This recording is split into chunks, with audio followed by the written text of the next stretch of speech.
Hey guys and girls, what is going on? It is Zazzri today, and I'm bringing you a bit of a new video. I'm sure you've seen by the title. This is going to be called The Zazzri Show. I know it's a bit of a pretentious title, but basically I've seen a guy that I watch on YouTube quite a lot. He's called Lefty. He does this thing called Lefty Show. He does it most days. I think he does it maybe 5-6 times a week. He uses it as sort of a mini podcast where it's just him talking about different topics he likes.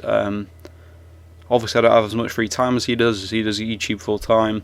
So I thought what I could do is, I really love the idea, is I could do this once maybe a month, maybe every 3 weeks, basically just where, say, if there's, I don't know, 5 or 6 issues where I want to discuss them, or I feel that, say I might have done a lot of videos where I've just talked about the gameplay and not mentioned anything, so, or there's some issues with whatever, or there's some things I want to debate, or something I want to mention, or get you guys involved in. This is what this will be for. It'll just be a blank screen. This is mainly basically, say, if you're playing GTA, I always put on a podcast.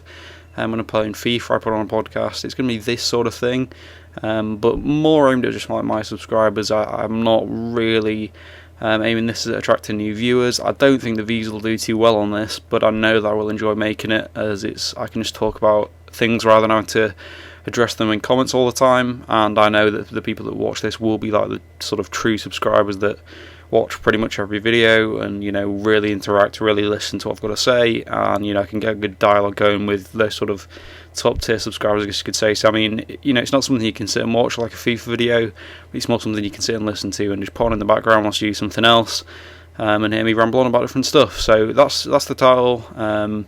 So yeah, it's not really a podcast, it's kind of more of a forum, I guess, to speak about a few things, and just do like a big update or whatever, say if I'm thinking about changing some stuff or whatever it might be. They could be 10 minutes long, they could be an hour long. I don't think they'll be much longer than that, because it'll just be me. I might have, saying a guest sounds a bit ridiculous, but have some, a friend on, or we'll talk about, say if there's been a big thing, like, I don't know, FIFA 15 is crazy or whatever, but I've got a few topics and a few things I want to talk about. So first off, GTA 5, I've made a crew. Basically, if you don't know, it's kind of like a gang. You get more XP. It makes GTA 5. I've been playing GTA 5 online a lot recently.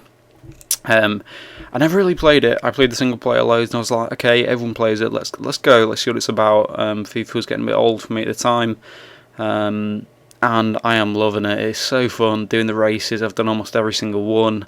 Earning money, doing different missions, ranking up, doing just so much more customizable. There's so many more weapons, so many more cars that you can use than GTA single player. It makes me think, how did I ever play the single player version, just because how good online is.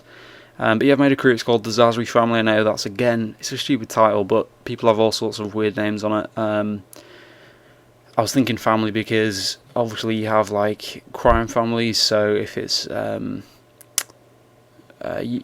was just looking at the different crews and what their names were, and so you'd have, say if it was, I don't know, it's a typical name, the James family, so say if it's a guy called James or whatever, you'd have the James family, and I see a lot like that, and I saw a lot of different ones. I didn't realise that you couldn't have the same name as another crew, which was really confusing me at the start. But I think that's quite a good name. If you want to join, the link will be in the description. I really want to get some members in. We will do big things. It just makes it so much more exciting. It's really, really, really fun. This whole crew system. I was in a crew before, and I don't know, I just felt that some people are not best to lead a crew.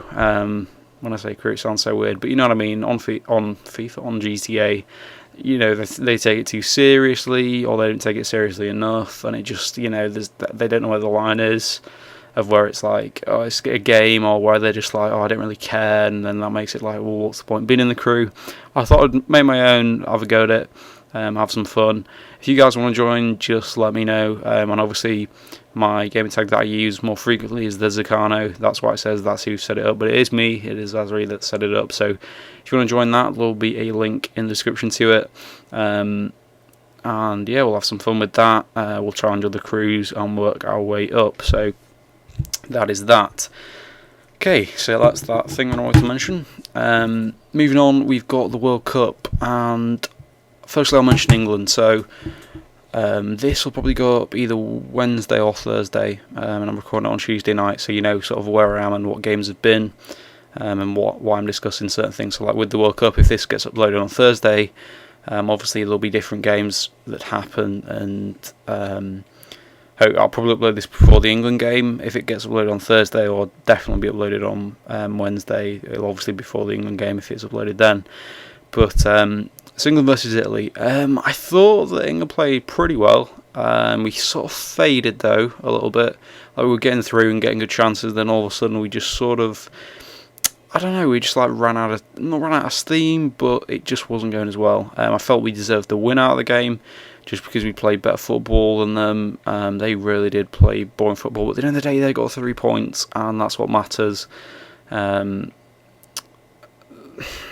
matters so much more than we played well, but at the end of the day we didn't get the 3 points, and Uruguay lost as well, which is kind of better for us than if they'd won, I guess. But it also might make them more sort of going straight at it. They might have been happy to play for a draw, and then we might have been able to nick a win, whereas it's going to make them like, right, we've got to win this game, otherwise we will not go through, and that could make it more difficult for us. I feel that Rooney should be dropped. I've said this before, I said it on Twitter loads, that he should be dropped. At the end of the day, he played poorly. I know he's not a left-hand sided player, and for me it should have been Welbeck on the left, Sterling on the right, Rooney in the middle. But okay, you getting played on left-hand side. He might feel that it's because I think it's because he thought Rooney's got more stamina. Rooney gets back more compared with Sterling, who doesn't as much, and therefore Baines defensively showed himself to be poor, and therefore wanted someone to protect him. I think that's what he was doing. Rooney played awful there, and I just think that you should have. My ideal lineup would be Welbeck on the left, because he played really well. He really impressed me. I thought, I was like, oh, Welbeck, but then he played really well. It's fair enough to him for that. Then I'd put Barkley in the middle, just because he looks pretty decent, and I think he deserves a run out. He really has looked good this season and good for England, so give him a chance, see how he does. And then on the right, Sterling, because I think that's where I play best, and he played really well. He was my man of the match for England side anyway, against Italy. And then Sturridge up top. I think Rooney should be dropped. If Barkley's not playing well, swap the two around. Don't play Rooney in the left mid or right mid. Play him attacking midfielder centrally or a striker, to be honest. Johnson played dreadfully. He was so bad. I'd prefer Phil Jones there than Johnson. Baines was dreadful. Like defensively, he just didn't know what he was doing. And even going forward, he wasn't that threatening, which was poor to see. I really rate Baines, so I was a bit shocked by that. And it just made me think, you know what, he ain't going to start Luke Shaw. He's not going to, rely on an 18-year-old. I wish he'd taken Cole on Shaw, because Cole, amazing defensively, probably the most consistent player England have had for years. And when I say consistent, I mean regularly, not. He's had these great one-off performances, like certain players will be like, Rooney, oh my god, he played him. No. Over the time, Cole has played pretty much great every time he puts on an England shirt. Other players that might have had a great one-off, they don't always do that. That's why I think, and he's got experience, and Cole always puts in a shift, and defensively is probably one of the best left-backs in the world still. But I'd start, I don't know, I would consider starting Luke Shaw, just how bad Baines was. He just, even going forward, he wasn't even much of a threat, so it just makes you think, what's the point of even playing him at that stage? But I don't think he will. That's that. Gerrard had a mega game. Wasn't great, but wasn't too bad. Sorry, I just got interrupted, so I'm not too sure where I was.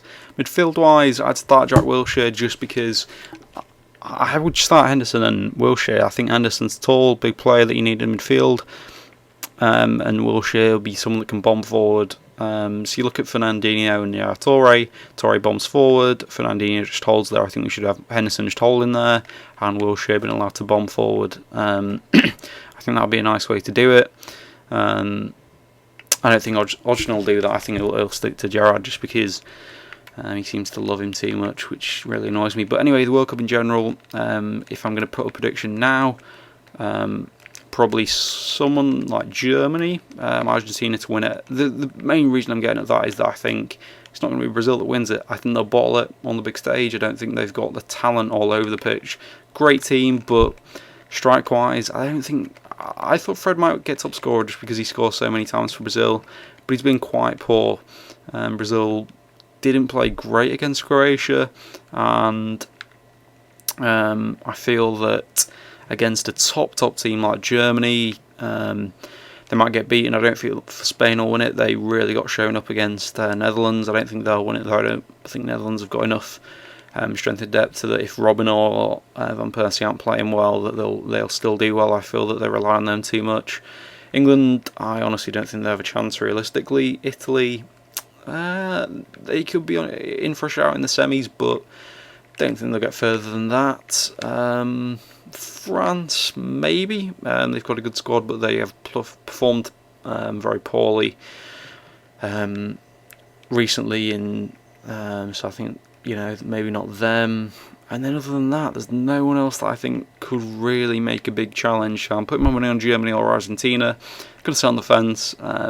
Originally I said Argentina, but they didn't struggle, but they didn't tear them apart. So I mean, I don't know. And I've put Messi as top scorer. I put a bet on for that, just because I felt Messi would do it. I'm not too sure why. I just had a feeling that he would.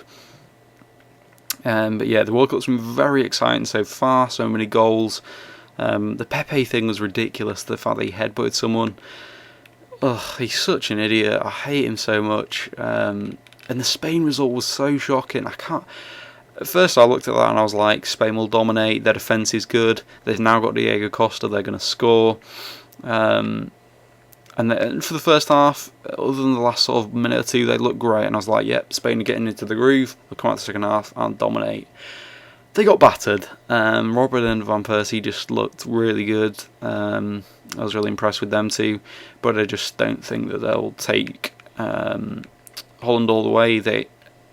Let's say they got to the final. I think that a team, like Germany, could isolate Van Persie and Robben, and then what Holland going to do? Roland Schneider, he wasn't looking that good, and he hasn't for a few years. So I mean, it's tough. It's tough to figure out what's going to happen there. But yeah, leave a comment on who you think is going to win the World Cup, and who your prediction for top scorer is.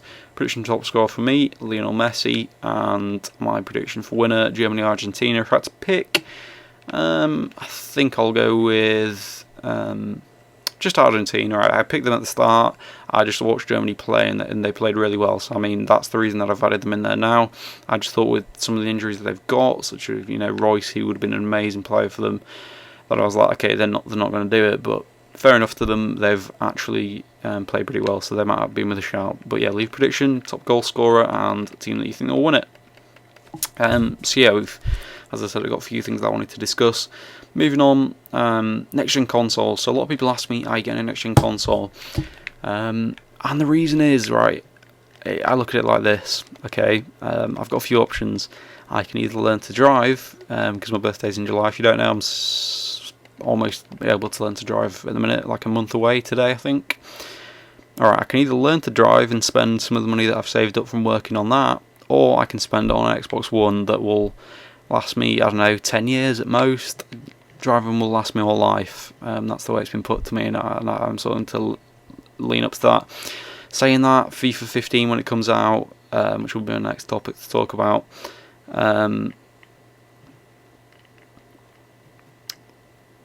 think that, I don't know, I really will try, once I've paid for my driving lessons and everything, I'm going to just save all my money and try and buy an Xbox One as soon as possible, because I really feel my channel will get left behind if I'm not on next gen by FIFA 15. This FIFA, it's okay. At the end of the day, GTA is still on Xbox 360, and a lot of the player base is still on Xbox 360, so there's a big use for it there. But when looking at Xbox, looking at next gen, so the next gen games, I think that people are going to slowly start to move over to Xbox One, and that is going to change the views. They'll be like, 360, get out of here, you know, this is not what we're going to watch. It'll be like on YouTube, where people moved over from watching 480p and that being the norm on YouTube gaming videos to, if you weren't in 720p, no one would watch your videos. I think that's the transition that it's making. But it's like, it's tough, you know, earning the amount of money. Driving lessons I'll use all my money I've got saved up, and that's not even like being able to drive. That's just learning to drive. I'm not talking about insurance or anything, or getting a car. That's just learning to drive, the driving lessons and then the cost of the tests and stuff. So I mean, that sort of comes first, and that's going to be July, August, September. When does FIFA 14 come out? I think it's October, September, sometime like that. I'll probably still learning to drive December time, so I mean, it's going to be weird, but yeah, I'm hoping to get an Xbox One. At the minute, no plans for the near future. I'm just saving up to be able to drive, and we'll see where we go from there. So I mean, that's that. So don't ask any more. It'll be an Xbox One just because of all the features and everything, and how things seem to be preferred for that GTA. What else? FIFA, the stuff with that, and then yeah, I've always had an Xbox, so why would I swap? So yeah, that's that. Moving on, FIFA 15. What I want to see with FIFA 15, Ultimate Team for me, but they'll change it however they change it. You know, I'm not too fussed. Like, if they make differences in the FIFA Ultimate Team. I don't play it enough though. You know, maybe at the end of each FIFA, I maybe have 150 games played on the Ultimate Team thing, because obviously you can see your records, so I know roughly. I have about that. You compare it to career mode, I have thousands. Honestly, I mean, you don't know the tally, but because I don't know how many I've played compared to how many simmed. Well, I know for a fact that it's, at least including simmed, it's definitely in the thousands. So I mean, so many more games. So FIFA 15, I just want to see career mode vamped up a little bit, more like Football Manager in a way, but less in depth, but more getting towards that realisticness. I think that's what I want to see. What else? The growing thing. Alright, I want players, as long as they keep playing well, to still grow. I don't want to, just because they turn 30, all of a sudden all their stats go down. And if their stats do go down, I want it to be that all their technical stats, because technically they're still the same player, it'll just physically the players change. You see that all the time. You look at Xavi and Iniesta, they're still amazing technically. It's physically where they're let down. And I wish that was how they did it. They just downgrade all the stats at the same amount, really. They don't consider that sort of thing, and that frustrates me quite a lot. So I wish they did it like that. I just want to see it a bit more realistic. I'm not too fussed. They don't need to change too many things. There's nothing that's screaming out. They need to fix the freezing. The game freezes all the time, and it's so annoying. Just for no reason, it'll just freeze, and it frustrates me to no end. So that's the only thing that's screaming out at me, or I'm like, that's gotta get fixed. But yeah, that's that. What else do I want to mention? Let's have a look. So it's going to get onto a bit weirder topics now. The next three are a bit more, less involved with everyone. If you don't know, I'm quite a big like boxing and mixed martial arts fan. Like I've liked them, like that sort of thing for maybe, I don't know, a year, 2 years, something like that. I really like watching UFC. You know, I know a lot of. I prefer to know the unknown fighters, know the sort of up and comers, the ones that will be there in a few years, just because I think it's just interesting to be like, I think, you know, I bet in 5 more fights he's in the UFC, or I bet in, you know, 5 more fights he's looking at a title shot. I found that thing really interesting, sort of predicting that sort of stuff. So I wanted to talk about UFC 174. That was the one where Demetrius Johnson was the main card. I watched it on Fight Pass. I've got UFC Fight Pass, and honestly, I can see why people were leaving. I love him as a guy. He's such a lovely person, and he's really technically a great fighter. But at flyweight, Dana White always says this many people doing really small fingers want to see a freak show. This many people want to see a sport. But honestly, it's boring. They're so little and so small. Yes, he knocks the occasional person out, but decision after decision is boring as hell. It is so boring to watch. people were leaving the arena in the 4th round of a main event at UFC. That doesn't happen. That doesn't happen. That has got to tell you something, that it's not interesting for people. Dana might say, "Oh, it's just the people who know nothing about it that like the bigger weights." Like, I like lightweight, I like bantamweight. Flyweight is just a joke. Like, when I say a joke, that's a bit harsh, but it seems. I can understand when people find it boring. I find it boring a lot unless I'm watching highlights. I can't watch a full flyweight fight anymore. It just seems like they're really, really quick. Yeah, they're really quick because they're 5'3", 5'4". If I was a foot smaller, I think I'd be able to, well, I wouldn't be able to hit as quickly as them. Obviously, they're incredible athletes, but yeah, you would expect them to hit a lot more than the bigger guys do. That's like a start on the pump up videos for them, like of, wow, they land so many strikes. Yeah, you would expect them to.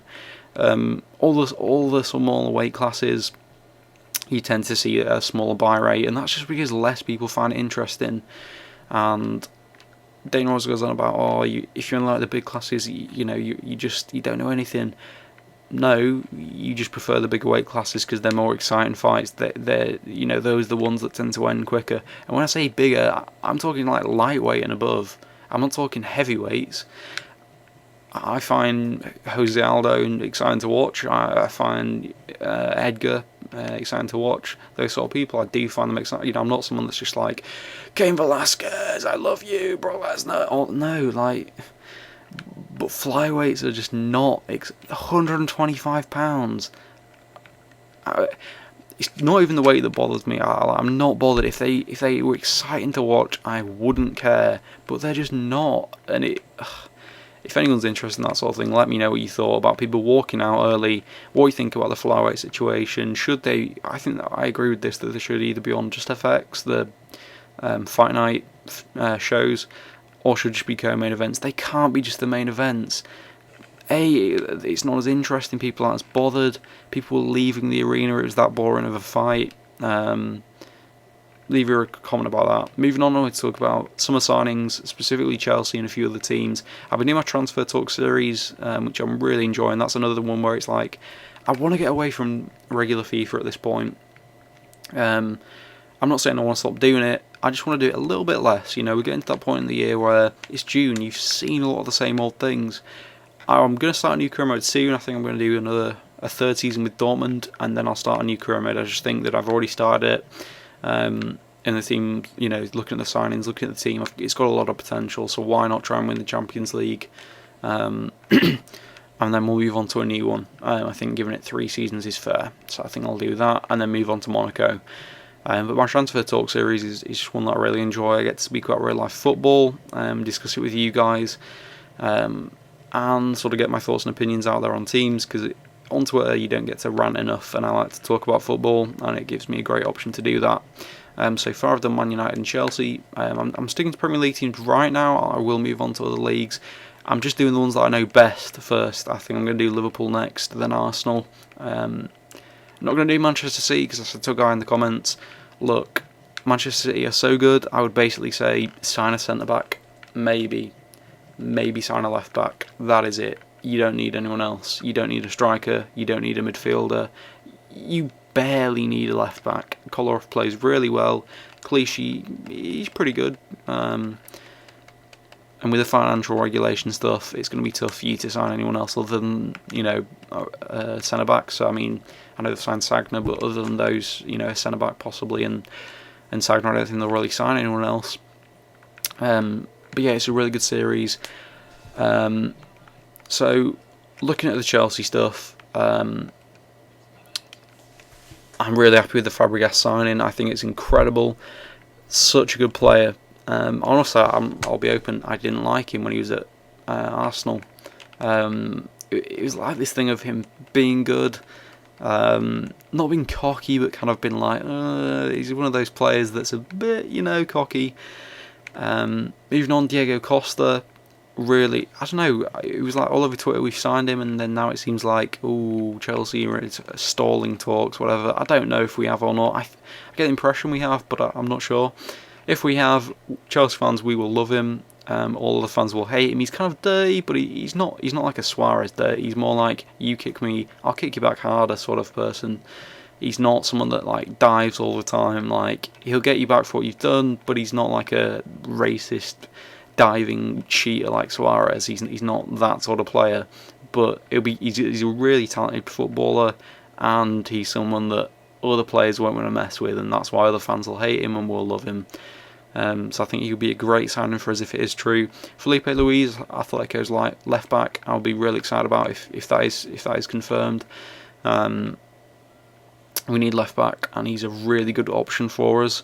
Courtois, I've heard, is coming back to Stamford Bridge, which I'm really happy about. I love Czech, but I think that we can make him our cup keeper, just like Casillas is for Real Madrid. Why not do that? And then you've got an amazing young keeper like Courtois, who'll be our goalkeeper for the next 10 seasons if we needed, because he's that good. He could be, but yeah, we still have Czech as the experienced keeper in cup competitions as there.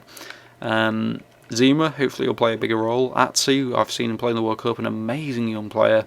It's really exciting to be a Chelsea fan. Already look at the signings we're making and looking at doing. Look at who we've sold. Look at the pot of money we have. Look at the young players we have. Incredible stuff's going to happen, and I'm excited for that.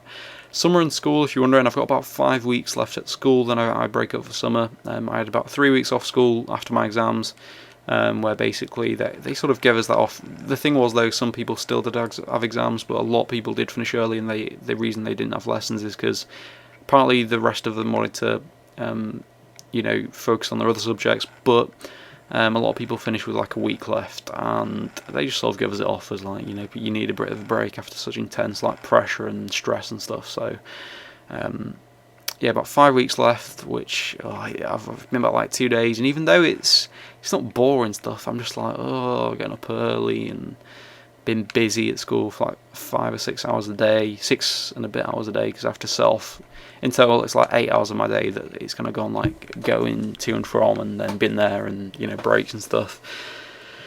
Then I'm free for summer, which I can't wait for. Leave a comment about what you're doing this summer as well, if you got any plans or what you usually do or what you think you'll be doing. I think for me it's going to be a lot of Netflix, a lot of GDA in the daytimes, gym, and then pretty much just going out every night, doing whatever. Summer always crazy stuff happens, which I like. And just the sort of freedom of like, I can go to bed at 5 in the morning because I don't have to do anything tomorrow, and I can just do whatever, and you don't have to worry or focus on anything. It's just like work. Other than that, no commitments at all. So it's pretty awesome. Leave a comment what you think about this sort of show idea. I love it. Honestly, I know it won't do well for views just because, other than subs that are really active and loyal, who's going to care? Anyway, if you liked it, please leave a like rating, leave a comment about what I said. Hope you guys enjoyed. I really enjoyed making this, and I'll see you all next time and in the next video. Bye guys.